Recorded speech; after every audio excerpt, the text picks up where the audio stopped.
All right, folks, it looks like it is that time of the month again, our monthly webinar. This is number 47. Conduct a social audit for your success. And our focus for the month of July 2023 is social relationships. Before I get started, Gary, how are you doing? I'm doing well. Thank you for asking, April. Yay. It's amazing. It's summer. It's crazy busy. I see Terry Brown is here. Hey, Terry.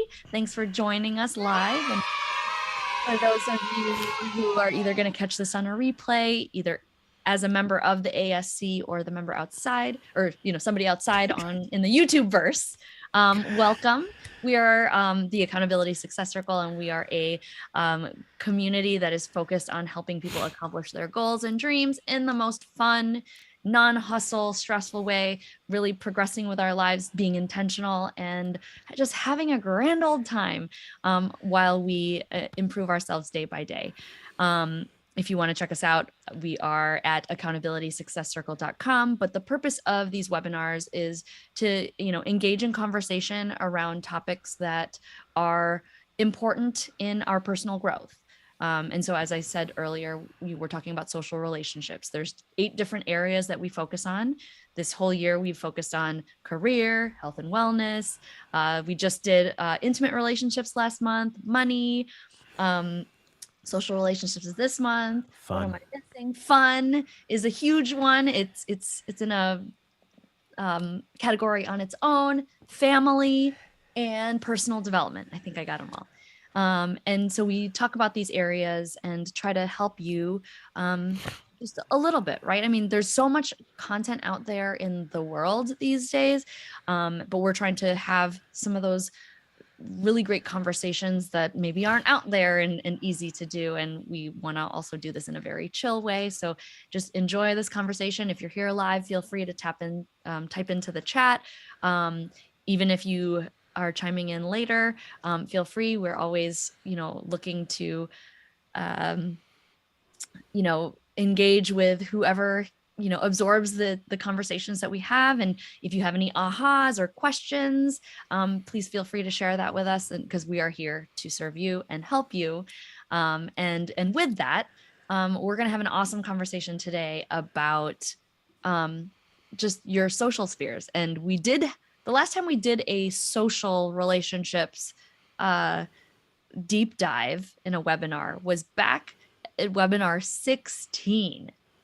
I forgot what that one was called, but it was, how to, I don't remember what it was, Gary. It was just like kind of like crafting your social sphere or something. Yes. Like that. That's the one we had Albert as a guest. Yes. And so, this is still obviously a topic of conversation.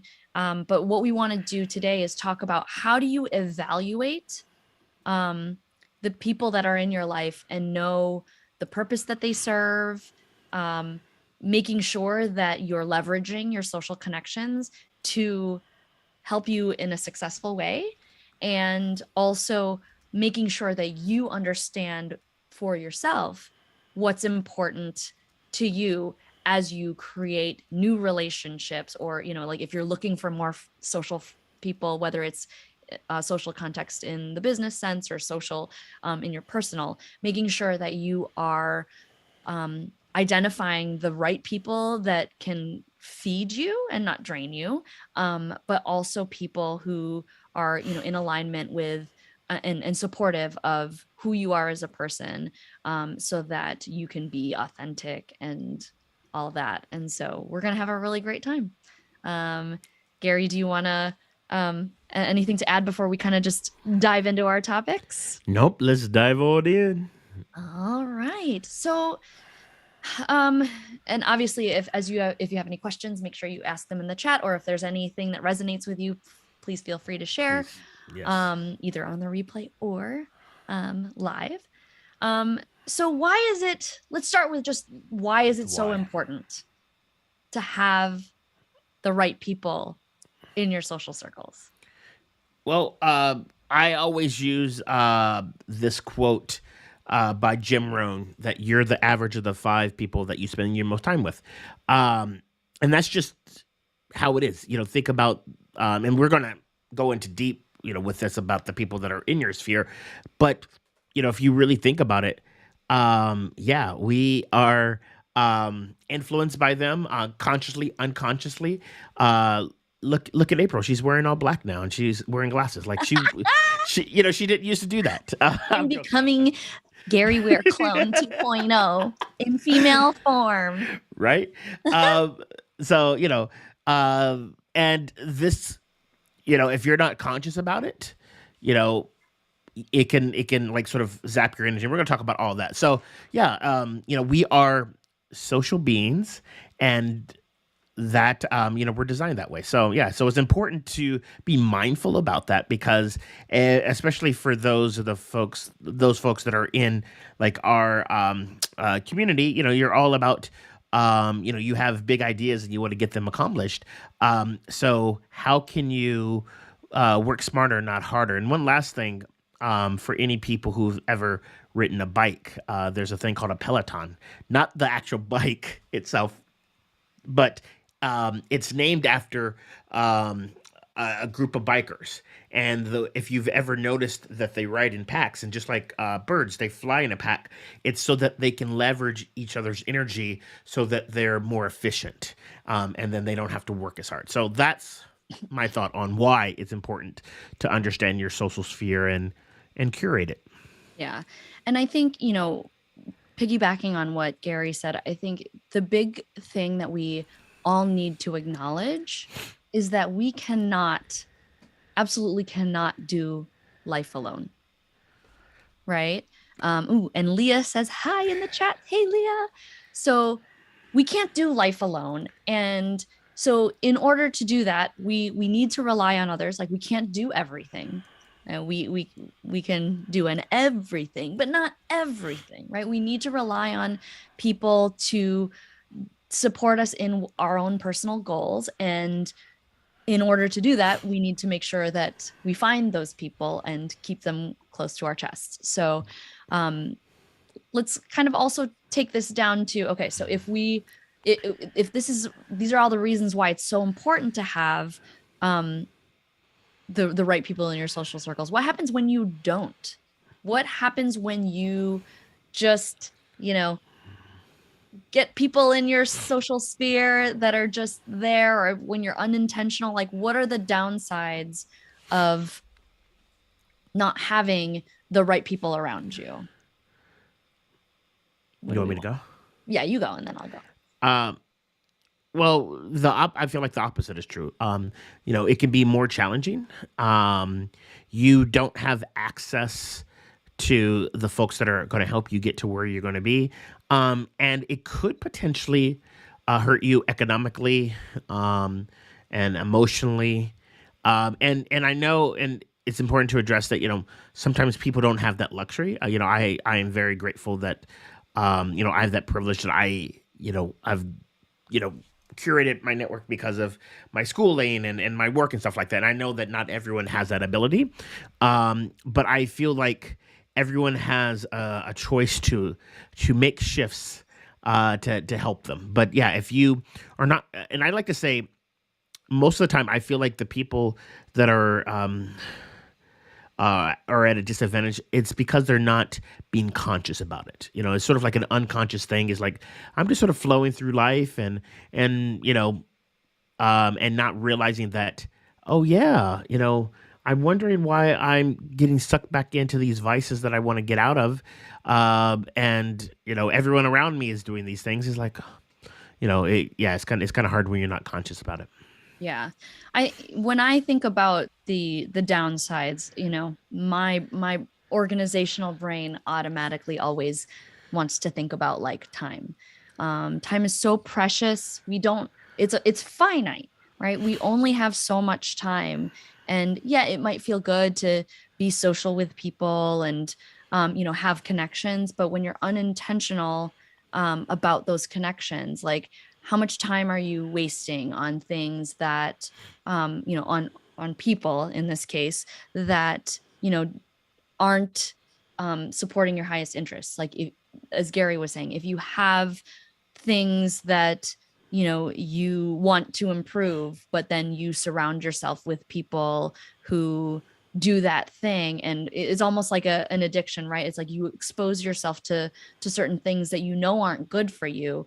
It just detracts you from you achieving your higher good. I was just thinking about it's like the enablers, right? Like these people who are enabling you to do the things that you don't want to do, and maybe they're not doing it intentionally. It's just that that's how they are, and there are probably other people who can can relate to those people. But if you know that you have something that you are actively trying to do to better yourself, and you continue to have either toxicity or people who aren't in alignment with you around in your life, you are wasting time. Like that's, and I mean, time is such a commodity to me. Like if it's financial, like, and or time, like those two are like such tangible things that that can really wear you down. And so, I think a lot about time suckers. I also think about emotional drain. When you are with somebody who doesn't see the way that you do, it can be emotional, not just, in interacting with them, but trying to support them. And so making sure, not that you can't have those people in your life, because I'm sure, especially with the people that we tend to attract, we all care about many people in general, but at what cost? And do we do it to the detriment of our own progress by spending too much time catering to the emotional or emotional needs of other people? And so making sure that you know you are in control and have those boundaries so that you are not drained at the end of the day. I think that that's super, super important. So it's really, really important for us to really dive deep and think about why it's so important that we have our tribe, our crew, whatever, make sure that those people are solid. And so that we are being able to give and receive in a healthy way. So yeah, should we talk, Gary, about what constitutes a strong connection? Yeah, let's do that. Let's jump into it. All right. Should we just, yeah, I'll go Yeah, in kick one it and then off. I'll Yeah. do one and then you do one. And those of you who are here live with us, like if there are any attributes, what are about to talk about is, like what does it take? Like, what do you need to have? What are the ingredients of a solid social contact? Friend, if you want to call it that. You can also think about this from the aspect of, intimate relationships too, right? Because those people who are, who are more close to you intimately and not even romantically, but the people who you have, like these are some of the all of this overlaps in both social and intimate relationships. So who can guess what my number one will be? I think people who know me most know that I think one key attribute that is shared among strong connections in my life is based on the values or le values, whatever you want to call them. Values, VALUES, right? Everybody knows, everybody knows that on my arms, my values are listed, my core ones. I have a lot of values, but authenticity, fun, accomplishment, and connection. Those are four things that I know that if people value those things, we already have an instant connection, which is why I make them very visible on my body. It's a great way to connect stronger. But anybody that's in your life, and we've mentioned this in previous webinars before, when it comes to relationships, any relationship that you have with somebody that makes you feel good has this element of you have this common value shared, and it doesn't have to be everything, right? But there is something that is connecting you. And so knowing what your values are, I can drill this into the ground. This is, what we focus on in our community. Making sure that you are aware of your values, so that you can then very easily find the people who are joint values with you. And, when we talk about like core values, let's use an example. There's the community, the World Domination Summit, for those of us who were a part of that community or are a part of that community that still exists. It was very, very clear what those what the values for that community were. And what were they, Gary? Oh yeah, community service and adventure. It's just like that. Like, people just knew that that was exactly how that community was run. So if you prioritized any of those things, then you knew that, and that was alignment. Then we all knew that we had a passion, a joint passion in that. So I think that that's really, really important. So yeah. And Cool. I will tell you in a little bit what the values are of the ASC. I just didn't want to miss one because we have some really solid ones. But Gary, do you have any comments on the conversation of what was I trying to say? The topic of values. Um, no, yeah. Uh, I'm done. it's one of the things. Yeah, when you understand what your values are and the values of others, we tend to get pulled in to those that have similar values, just because there's that resonance and that connection there. Mm-hmm. Perfect. All right, here are our values. I mean, we got a few. One is connection. Obviously, that's already aligned with me. Freedom, growth, possibility, and playfulness. So those are things, if you are a member of the ASC, then you should definitely feel connected to one of those. If you are here live and you're a member of the community, which one of those 5 resonates the most with you? Connection, freedom, growth, possibility, and playfulness. If you are not a member of the community, if any of those resonate with you, you might want to check us out. I'm just saying. Just saying. So yeah, values is a super, super important thing that we can use as a connection point for those strong relationships. Terry was mentioning in the chat that trust is a huge factor, and Yeah, attribute. 100% agree. Like, you need to be able to trust the people that you're connected with, and I think that is definitely a part of the connection piece. Like, if you don't have that trust, you don't feel connected. And so making sure that that's something that you can foster with a relationship. You want to make sure you have those people in your life. And if you don't, that's definitely something, and you prioritize trust, that's something that you definitely want to think about. What is it about that person that I don't trust? And that might even give you some also insight into what your values might be. So all of it comes full circle, in my opinion. But okay, let's do another one. Gary, what do Cool. you want to talk about? What's another? Um, I think one of the ones as a strong attribute of a connection is, and it's aligned with what Terry mentioned with trust. It's all about having that compassion and empathy. And I like to even take it a step further and come from a place of non-judgment, because again, we're human, and we're flawed, and sometimes we make mistakes. But people that you really like, that are really great, people in your sort of circle, yeah, they love you no matter what. They love you in spite of our flaws and stuff like that. So I feel like that's a good thing. And by having that, I feel like it builds on the trust, and then you have that level of psychological safety so that you can speak up and be your, goes back to your value of authenticity.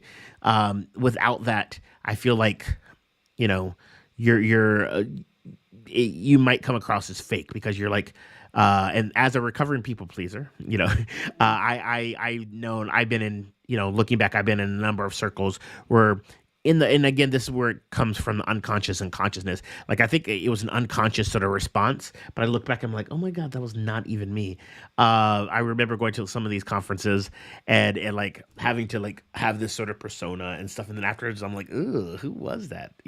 And so again, yeah, that's because there isn't that level of psychological safety. So I'm blabbing a bit, but Love that. I love that. Thank you. What else? What else is there your that turn.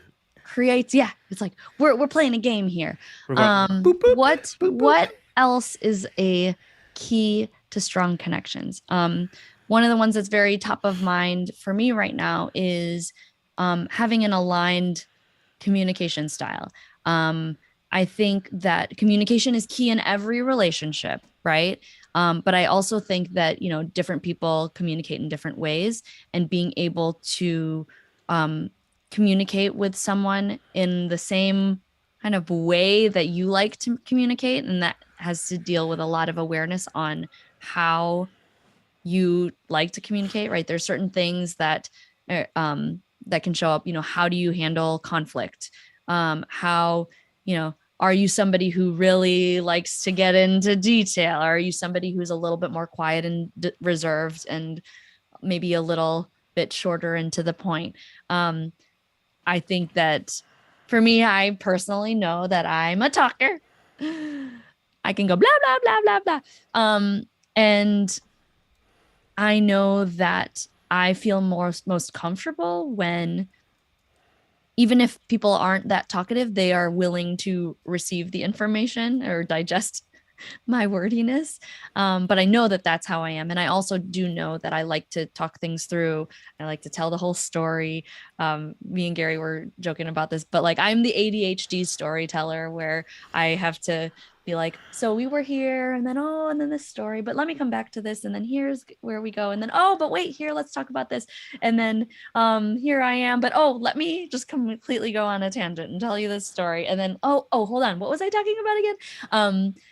In order to get to the end point. Like, I love me a good story. And so knowing that people who can be in my life that both can receive and give, because I love hearing stories as well, having those aligned communication styles that jive together, right? I think acknowledging that people who struggle with, addressing conflict, and I know that it's scary, but like, if you're not willing to, I know that can really be a detriment, because I also know that when I have conflict, it's very hard for me to let go. And so it's almost better for me to not put myself in a situation where I have to address conflict because of the emotional weight that carries for me if things are not resolved. So that's one that I think, being able to communicate with the people that you have in your life in the way that is most comfortable to you is important. And I acknowledge that I'm a unique breed in terms of the way that I communicate, but in order to have a relationship with me, you have to be willing to at least try to be almost over communicative. I don't know, Gary, how you feel you are on the communication spectrum. Do you feel like you're same or different as me? I mean, we're friends, so I think it's you don't mind my style, but how does that fare for you, or is there anything different that you have? I know I can be a rambler from time to time. So, and is what it is. Like attracts like, right? Right. So maybe that's the even bigger piece of it all, is like really understanding, you know, what are your similarities? This can go into common interests. This can go into like shared goals, right? I mean, people can even come in and out of your life if at one point you have a certain goal and they share that same goal, and you can find camaraderie around that. But also acknowledging that, there can also be phases around connections. Connections can be stronger at certain times, and they can be not as strong other times. But acknowledging what it is that you need in those moments, and being willing to understand that relationships also grow and evolve, and those conversations can shift as time goes on, because needs shift, the environment shifts, life shifts, as we get older and Word. experience different things. So, yeah, so many things there. Yes. And one other thing that we didn't mention, and this could be a good thing, it could work in your favor. And if you're not conscious about it, it potentially could um, work against you. And that's proximity. Again, Yes. uh, if we were to like sort of like go way way back, pre-internet, pre like being able to be ultra connected, the people that you hung out with were usually in your same block, went to your same school, your same work. Matter of fact, like Aziz Ansari, if we remember that comedian, he wrote a book about attracting romances and stuff like that, for people that are in the dating market. And he had talked about most couples and stuff like that that got together lived in like a certain proximity around each other, and it's true. And there's just something about the closeness to us, and like I said, that could either work in your favor or sometimes it can be a challenge. But I do know, and I like to say, closeness doesn't, proximity doesn't necessarily have to be proximity distance wise. It's just proximity based on the things that you are doing. Like if you work in a remote location, but you're on Zoom all the time with the same sort of group of people, that's close proximity as well. But yeah, that is something to take into consideration. Is like, yeah, where are the places that I'm spending the most time, and who are the people that are in those spaces? I know that I spend a lot of time at my local improv theater because I teach there and I perform there, and yeah, I'm around all kinds of interesting folks and stuff like that as well. Yeah. And I think also on the proximity topic, I think, it is really interesting too, because, I think in an ideal situation, if you are living in an area where, even just the types of things that surround you are in support of what you want, right? I mean, there's a very big difference between um, people that live in the city versus living in the suburbs versus living on a farm versus living in the mountains, right? There's different things that you have access to. Me and my husband were just talking earlier this week, and we talked about how when we're going to retire, we're going to move into the city, and like, just enjoy that life of being able to like walk out of our door and do all those things. And we were like, we've been saying this for most of our life. And as we were driving home from the city from a race on Saturday, he's like, I don't know if I really, really want to live in the city. And I was like, I was kind of feeling that way too. Like, I enjoy having proximity to grocery stores, but like, I don't need to walk there and like walk my groceries back. Like, I don't want to live in a place that's like so small that I have to like go to the laundromat to do my laundry. Like, I am like total suburbia.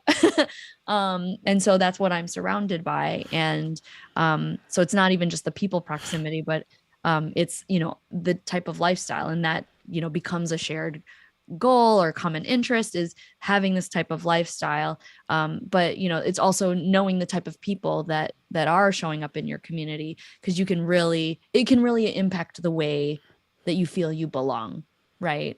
And I think that that's an important key when we talk about social relationships. You want to surround yourself by people who make you feel like you belong. And for me personally, I feel like I belong way more in the social contexts that I have that are not in my immediate distance proximity. I talk to Gary every week. I love it. I just feel like we're kindred spirits, one and the same. And when we see each other, the distance doesn't feel so bad because we talk all the time. But it's understanding like, it's understanding how you can do that. And even like we've got the annual planning retreat coming up in October, and some of the people who have been coming 1, 2, 3 years, coming on their fourth year of this experience, I look so forward to being connected to those people in person. But we all have these, shared goals, shared interests, and just a shared way of like wanting to live, which is this non-hustle, very like motivated and driven, productive life. And so understanding like those key attributes of, and basically understanding what's important to you and making sure that you're aligning with those people. So yeah, so let's take a step back for a second and just think about what we've talked about so far and how important it is to just understand the factors that influence what makes a good social connection versus what doesn't. We've talked about, making sure that things don't drain you, making sure that you have, common interest and shared values, and really thinking about how it's important to set yourself up for success, right? And we're going to spend the next half hour kind of talking more about how to actually do an audit, right? We kind of justified like giving you the background information around what's important in a relationship, but like how do you actually go about auditing your current situation and making sure that it is in service to you and not a detriment? And Gary's got an awesome exercise, but I'm going to start, if that's okay, Yes, please kick it off. with really taking a step back before we look at the people, is really taking a step back and being very and looking internally. I think it's super, super important to know what you want before you start assessing everything that you do.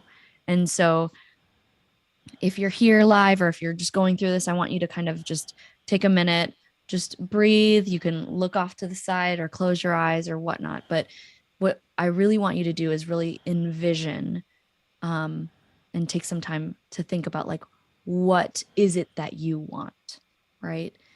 So think about who, like, who are the, what is this ideal, I almost want to say bestie, right? Because we can start from that and then work our way down. Like, how would you want your best friend to support you? Like, what are their values? What is it that they do? What is, like, what is their lifestyle like? Um, you know, how do they support you in times of need? And how do you want to support them in their times of need, right? Because it goes both ways. How, do you want people to like, are there certain like shortcomings that you feel that you have personally? Because, we're our worst critics, that somebody else having that type of skill in your life would be beneficial, right? So when I think about my shortcomings, I always go to like, I'm over humble and I don't like promoting myself because I feel like I'm bragging. How do I, like, how great would it be to have people in my life who would be champions for me because I can't do that myself effectively, and I know that it's something I need to work on, but to have somebody external to me do that would be amazing. Gary, do you have any like examples on your end where it's like, oh, I need more people in my life that do this because Um, it's not my zone of genius? yeah. Like that's why I'm the only reason why I'm friends with April is because she's so detailed. Like, let's just be honest. No, I'm joking, but no, The it's only like reason. that. One of the many reasons. But yeah, like how can they compliment you? We mentioned this at the top. Work smarter, not harder. Now, yeah, we you don't want to just use people. I come from the improv mindset that we like to say, 51-49, as in, for the people in your circle, how could you give them 51% and you take 49%? And, so you're not, being that sort of taker, type type thing. Yeah. But yeah, that is, yeah, that's Yeah. exactly what I was thinking. And I think too on the, like, know your tendencies, right? This is kind of like creating a vision, but like also at the same time being aware of what it is that, what you feel your strengths are and what you feel you have to offer, right? So Gary was joking, but kind of being serious about the fact that, like, yes, I have a mind that is always looking long term and can identify all the details and um, steps on that roadmap, and being very proactive about that. I know that that's something that I can give. I'm always the one that is planning and coordinating all the social events on me and my husband's calendar. Is not his zone of genius. And so, like, he has such a great social life because he has someone like me to make it happen, right? He knows what he wants. I know what he wants. I make it happen, right? I also know what I want. Make it happen. So if you need somebody that can make things happen, you need to be friends with me. But also, what can you give me in return, right? Like, that we have to have that give and take. And, Gary and I both surround ourselves with a lot of people who are recovering people pleasers, recovering perfectionists, just because that is kind of where we're at. Like, we know that the hustle of like trying to be the best at everything and doing everything perfectly is only puts us in places where we feel less than. And I think that over the years I have become friends with more people who have kind of gone down that path. And um and making sure, because what I love about that is that when I feel like I'm failing, which is more often than not, I have a tribe of people, or like a collection of people who are like, you are already doing so much, because I have such high expectations for myself, that I'm able to like come down from my perfectionist mindset and say, like, okay, I am doing everything that I can do every day, and it relieves that pressure, because that's detrimental to me. So really understanding, like, what is it that you want? Like I was talking earlier, like, I really like love people who are willing to like go there with me when we have a conflict, and it doesn't need to be angry, but it's just being willing to share the vulnerability and the pain of what a conflict can bring, and figure like being committed enough to want to move past it, by engaging in the tough conversations if that needs to be, or just making sure that the communication's there up front so the conflict never happens. Like, I can't afford to have so much stress in my life, and so I need to be very intentional about the people that I let in. And if I feel there's drama, or if I feel like I need to avoid that. And so understanding from that perspective of like, taking some time and writing down, like, I don't like this in a friend, I do like this in a friend. Taking that time, that's kind of creating a vision of what your ideal friend looks like. And then you can take that list and apply it to the people in your life, which is what I'm going to kind of send towards Gary. And he's going to give us a really awesome exercise in how to evaluate those Yes. people who kind of influence us most. So, And before I do that, one other person that I feel like everyone needs in their circle of influence is a Roy Kent. If you if you mm, watched Ted Lasso, you know who I'm talking about. But if you don't, let me paint a picture for you. And I learned this. I was at a conference a few months back, and I always forget this guy's name. It's going to come to me at at the last minute. But if you're in this sort of personal development and sort of people management thing, you've probably seen his memes and words of wisdom on Instagram. He was one of the keynotes, but he put together this quadrant.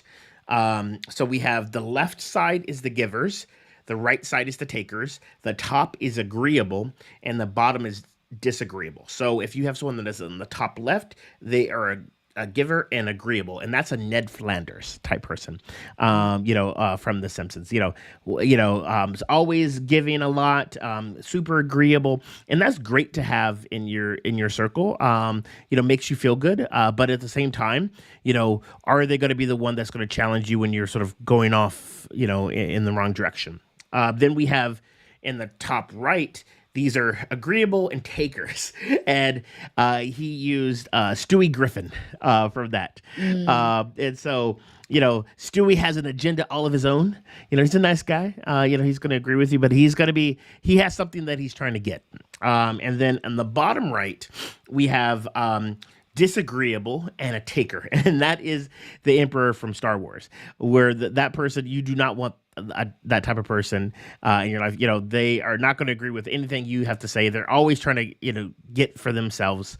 Those are those toxic people. However, we have the givers, so they're in the giver column, as in they want to give to you, but they're also disagreeable, which means that they're not necessarily going to agree with everything. And he put Roy Kent in that. And so if you're familiar with Ted Lasso, the Roy Kent character is going to tell you like it is, but at the same time is willing to give support and stuff like that. So everyone should seek out a Roy Kent, and especially if he drops some amazing F-bombs in a British accent, and it's all good. So anyway, I love it. Yeah, Terry was like, I need to see Ted Lasso. Yes, you do.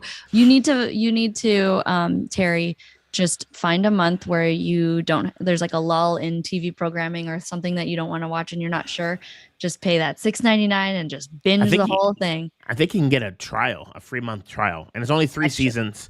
Yeah. And the seasons are short. Yes. So just watch it all in one and make sure you get it all done right away. Yeah, exactly. Anyways, having said that, so you have all these people that are in your space, and as Apryl mentioned, you have like a goal, you have something that you're trying to achieve. How can you make the most out of the people that you're connected with, and be intentional about it? And this is a really cool a process that I go through a lot when I'm evaluating the people in my circle. And I call it the 7 most influential people exercise, because again, like I mentioned, you are the average of the 5+ people that you spend the most time with, said Jim Rohn. And so what I want you to do is put together a table. You can write this on paper, you can type it out, and the columns, it's name, talk, energy, assets, request, and support. Name, talk, energy, assets, request, and support. So those are the columns, and then the rows are seven rows for 7 different people. And so first, I want you to put the first 3 or 4 people in that list are the people that you spend the most time with altogether. So these are friends, these are family, these are colleagues that that you spend as much as your time with. And again, put in those colleagues and and those family members, because again, whether you like to admit it or not, they have an influence on you, so they need to be there. And then now I want you to broaden your circle a little bit further, and who are the 2 to 3 additional people that that are strategically connected in some way that can help you with your goals, that you're sort of on the perimeter with. Maybe you don't talk to them as much, but they're in your orbit. Put them on the list, put their name down. And then so for each person, I want you to evaluate them on each of these things. So you have the table set up with the columns. Mm-hmm. You have all the the 5 to 7 people down the left column, and then in the first column for each person, evaluate, what do you talk about most of the time? Is it you talk about work, or maybe as a family member, and you talk about drama at home, or you judge people. Be open and honest. Yeah. What are the conversations? I think too, let's all go through an example of this with one person. So think about one person right now, just so that we can go through the exercise together. I'll do it. I'll use Tim, my husband, just so that we can we can go through the different steps. So Yep. Tim will be my number one. What do I talk about with him? We talk a lot about home management. We talk about, life goals. We talk about, um, you know, ways to, yeah, life goals. That's the same thing. Yep. We talk about priorities, families. We do a lot of reflection. This is a very high level connection for me, obviously. Um, we talk about how our days went every day and how we can make things better. And I think we just talk about, things that we want and figure out how to make those happen. So, is there anything else that I should say here? No, And that's if you top. are here with us and want to do this exercise in the chat, that would be amazing to share. Yeah. And so yeah, so Tim is my go-to for life management and all the things, philosophies, personal goals, all of that. Awesome. Okay. Cool. Did I do And that then right, Gary? on point. Yay, Yeah. gold star. Doing great. So next column is the energy. What's the overall energy and mood of this person slash relationship? Mm, And it can vary because again, people are, we're complex, but try to like think of on average when you're around this person, you know, what's this vibe? What's this mood? okay. So as an example, for Tim, for me, what I love about his energy and vibe is like he is super chill. I'm a very emotional being and I don't always express it, but I'm very outwardly expressive. He is very like, okay, cool. Um, Yeah, and I think easygoing. that in that way, it balances me out very well because I can have the tendency to want to be the more dramatic one and he kind of like pulls me down to earth. But he's also, such a like a calm force. So when I'm about to freak out, like something broke or whatever, I'm like, "Nyeh!" And he's like, oh. Like he just it's non-expressive. On the flip side, sometimes I'm like, do you even care? So that's interesting too. But he is a very much calming presence in my life. I love it. So Yay. Perfect. okay. Exactly. And it's great that you see the nuance there. And then this another one Mhm. is assets. What assets, if any, do they have that you can leverage um, to better your success? Awesome. So thinking about this for whoever your person is, for me, um, Tim's assets. Um, I'm sorry. I'm like, where do I want to go with this? Oh, sorry. I'm sorry.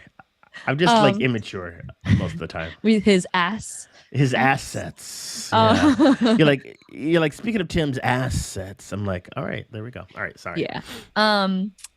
So, I think for him, we work really well as a team to, he's given me the opportunity to really work on prioritizing the things that matter most to me and do more impactful things that may not necessarily bring home the bacon. So financial is an asset that he brings to my table. Not that I can't do it myself, but to be in a place where that is not my pressure. My pressure is making Hmm. sure that the kids are raised the right way. So like I think that's huge. Um, and I'm super, super grateful for that. I think also, his brain is an asset. And his height. I forgot that one. His height is an asset. I'm 5 feet small and he is 6'3" tall. And just not having to, last night I was like, can you put this crock pot back in that top shelf? Not having to climb my kitchen counters is great. So yeah, those are three things that come to mind I for love it. assets. Love it. Yes. And then a request is what could you ask them for that you have not asked? And uh, before April goes, I want to, you know, put out there that we should be asking for what we need without like sort of having this like fear of like, oh, I'm an ass core, or I'm being an asshole. If you set up Wait, I thought you were saying ass coal or an ass whore, yeah, I said that. I said an asshole. So like yes, ask hole, like an asshole, but an asshole. ass Uh, coal. Okay, I was like ass. Well, and then oh yeah, I thought you said coal, like lump of coal, yeah, like no, no, no. asshole. Okay, okay, But ass and coal, I've ass had core. someone like, so I'm very easygoing. If you have things that, questions and stuff like that, you can ask me a question. I'm always trying to help folks. Like I said, my thing is, Yeah, 5149. But it does get frustrating when someone asks the same question. I'm going to just put this out there without saying a mm-hmm. name. But there was someone recently, as in, to make it very ambiguous, just in case this person is listening. This happened in the last 7 to 10 days. So there's a Okay, big window that this could have happened. But this person was asking for advice, in similar field as me, and was admiring, the things that I've accomplished, and I'm always down to give advice. And it felt like, the question felt like very familiar. I'm like, have, have they asked me this before? And I looked up in our thread of conversation on social media. Good thing we have that. And they asked me nearly the identical question almost a year ago. oh, And wow, I was like, my response is still the same. Like, and I always wanted to say, just scroll up, just scroll up. The answer is up there. But anyways, so yeah, don't be an asshole. So like, if you're gonna ask for something, really act on it. You're like, so there's that rant yeah. over. But so going back to this thing, what is something that you can ask of them? Because at the end of the day, people want to help you succeed, and so especially if they have something, that can help you as well. And you know what? Now that I'm thinking about this, as a way to be a giver, maybe we should add another column. Is there something you can give them in return to help them? So anyway, so let's start Ooh, with I the like that. request. Um, April, what do you got for Tim? What do I need to ask for Tim? I think, what's relevant right now is, making sure that we are always on the same page with things. And I always want to ask him to be honest. We were having a conversation last night and he was like, I think this is going to make you mad. And he knows, one thing that I ask of all my friends is, this is not something that you would necessarily know. So I wouldn't hold it against you if you didn't, but it still triggers me if you do. But like, I am not great at unsolicited feedback. Mm-hmm. I know this about myself. I take things as criticism when it comes to me. And like, even if it's the smallest minute thing, I blow it up into this, like, oh my God, like I've been doing this however long. And I'm just super aware once it's like, if it's something that I'm not aware of, that is then brought into my sphere, I like spin out of control. And so but I do want to know, so it's really making sure that the delivery of the communication you know is open and compassionate in a way, because I have a gentle heart that needs things softened up a little bit. And people wouldn't necessarily know that about me unless I tell them. And so that would be an ask, is making sure that if we're going to have a conversation about something, that we're always on the same page. And if there is something that I'm doing that may be causing conflict, to do it lightly, tread lightly, just for my own emotional support. So that's what I would say. Is that Yay. I is love that it. right? Yeah. Yeah, that's great. Yeah, that's a great ask. Mhm. And then the since we had the audible, what is something that you can give of value to Yeah. Tim? Um, I think I can give this to you too, Gary. Oh no, what am I about to say? Because the immature mind can go somewhere. No, I'm kidding. I think, yeah, I almost feel like this could be the same for everybody again, just to give an example, but it is the helping problem solve in a way that anticipates things that you might not see. I'm always, somebody that can, also just say like, this is something that I want, and I'm able to take that and run with it and handle it. Um, I think with Tim a lot, he'll say, like, I don't want to eat this meal anymore.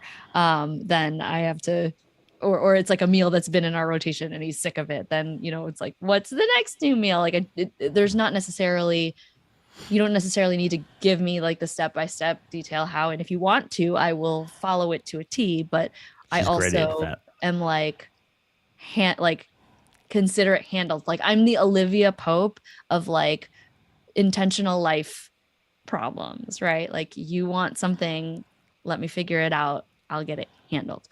So that's my give to not just my husband, but to everyone who's watching. You want Yeah. something done, I will help you get it handled, and probably step in because I will like take on the goal along with you because I want to see your success. Um, Yes. That's why you're an amazing and I can coach. cheerlead. I can cheerlead like a mofo. Like, you need motivation, inspiration. I can do that very easily as well. Yay. And then the Yay. last column is rate the level of support for your goals by this person. One, they're a distraction um, slash detractor of your goals. To 10, they're the maximum supporter of your goals.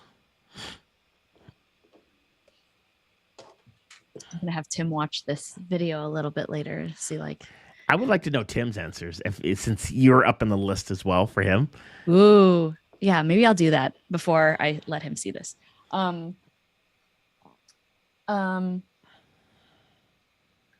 I always feel like there's room to grow, but I feel like in terms of support, like I would give him a 9.5. He will run with his ego will run with that number when he hears it.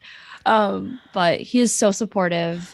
I couldn't ask for We just had our anniversary last weekend, so like 17 years. I mean, I can't ask for a better life partner, and like, it's not perfect for sure, but we we have worked on this relationship very hard, and I appreciate that he's done that. So, love you, Yay. honey. Oh, that is so beautiful. So, okay, that's a really fun exercise. I would love to do that with like my friends.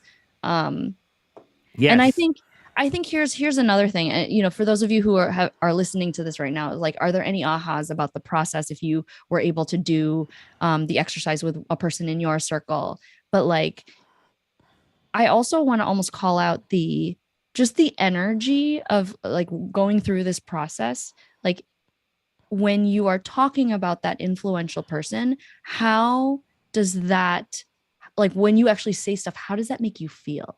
Yeah. Like, I like just felt like flutters in my heart, and like it just made me like love that one person like all the more. And if you're going through this and you're picking somebody who is in your influential circle, and you're like, well, does this great, but like, if you even have any of those hesitations, like, that's something that you should use your awareness and say like, is this somebody who should be in this top 7? Right? You could even say like, I love this person, it's just, like, they're good in this situation, but they're not good in this situation, and maybe that's the role that they play, and that's okay. But is that person in that top 7, right? Because if you are the average of your top 5 to 7 that you surround yourself with, like, do you need that energy drain? And we're not saying like only pick people that like give you all the feels and No, all the yeah. right, because there are certain people that might come into your life that may serve a purpose, but like understanding what that purpose is, and acknowledging it, and leveraging that piece and what you can give back to that person, even if they're not like the whole shebang for you. But do they, like, should they fall in your 7, and what is it that you're missing? And once you do this, I'm guessing, Gary, that you would say like, once you look at these 7 people, like, you want to look at like gaps, like, what am I missing? Yes. Like, and you might see that in the ask column, like, is there stuff that you want to ask for that is not showing up, and do we need to go find those people. And so Agreed. making sure that you're reflecting on not just like the words that you put on paper, but like how it makes you feel when you're doing that. And so you can find the gaps that you need to fill, and, also reevaluate, like, where do we put them? Where do we put them on the totem pole? And, what do we need to work harder to? And this is, really important for social relationship goals, right? Like you want people who are going to be supportive of the things that you need support in most, at that current time. So, So yeah. one quick story with that, and I know we're at time. Mhm. This would super This went long, by so fast. I was like, do right? we still have 10 minutes left? Nope. No, we don't. But it's all good. So I was doing a coaching session, and it was someone that was struggling with some goals, and so and I was getting confused. I was like, man, like very ambitious. Like, why are they struggling? Why are they having some challenges? And so I had an inkling. I was like, we should do this. Like, we should do this activity. So we did it together. And this is where they realized that they were because that's why we tell you who are the people that you spend the most time with. Put them down there, and then you can start to see. And then this person quickly realized that the people that they spent the most time with, it was more of like an unconscious thing, because again, they have, their current job, which they weren't too happy about. They were in a relationship they weren't too happy about. And all of those people were draining most of their energy and time, and were not available to help them with their goals. And that's why we have you put some stretch goals of some other people that are on the periphery that you can maybe leverage. And that alone was the big aha for them, is like, oh, no wonder I'm having such a hard time. Like, so for example, say you want to lose weight and you spend time with people that, that aren't conscious about, like, health and stuff like that. It's going to be challenging. You could work as hard as you want, but if you're always around people that aren't, doing those things, you're going to give in. And so that was their challenge. And just Wow. by making a few shifts in time spent with people. And so this is the thing, if you want to spend, like, I don't tell people, like, just cut them out. Like, easier said than done. Totally get it. What you want to do is you want to figure out who can you add instead. And this was something that when I was working with a nutritionist, they had said, yeah, it's easy to say cut the sweets out cold turkey, but what you can do is you can just start to fill your plate with more healthier things, that the things that are not healthy for you just sort of get pushed out in the equation. And that was the same advice that I Mm. gave for them, is start to find more of those people that are going to support you, that are more in line with the person you want to be, and then you naturally just don't have time for those other people. So I just want to leave with that. If someone's doing this and getting frustrated at the results that they're seeing. Awesome. Yay. This is amazing. It's an amazing conversation. So we're going to leave it here. But I wanted to also take that and really quickly let you know. So next month, every month for the last 47 months, we have done a webinar. We're actually going to take a break next month because we are going to be doing an amazing challenge for the month of August and September. We call it Goal 30. We are going to probably hop back on and sometime soon and share some information about what this challenge is. So stay tuned for that. But the kickoff for Goal 30, it's going to be a 30-day goal challenge to complete a goal that maybe has been nagging you and just like you want to do and you've not been able to like put time to focus on it. Like, we are going to help you get that thing done. And that's going to kick off on August 10th of this year, 2023. So more information forthcoming, but just want you to save the date and register. I actually have the link that I'll put in for that kickoff date. It starts at 5 p.m. Central, 3 p.m. Pacific, 6 p.m. Eastern. We're going to do a 90-minute workshop and help you craft a accomplishable goal that by the end of the 30 days, you will feel amazing and feel like you've made a lot of progress. And so stay tuned for that. But yeah, we would love to have you join us. And we're going to talk about the important things that are needed in order to create really actionable, achievable goals. So super excited. So January, no, not January. I was like March, January, August 10th. Mark your calendars, 5 p.m. Central. Okay. Okay. I totally messed that up. But anyways, It's great to see you guys. We will be back with another webinar very, very soon, but we encourage you to come check out Goal 30. And we will share some more information about that very, very soon. So see you guys later. Enjoy. Thank you so much for those of you who checked us out. And woohoo! Talk to you later. Bye.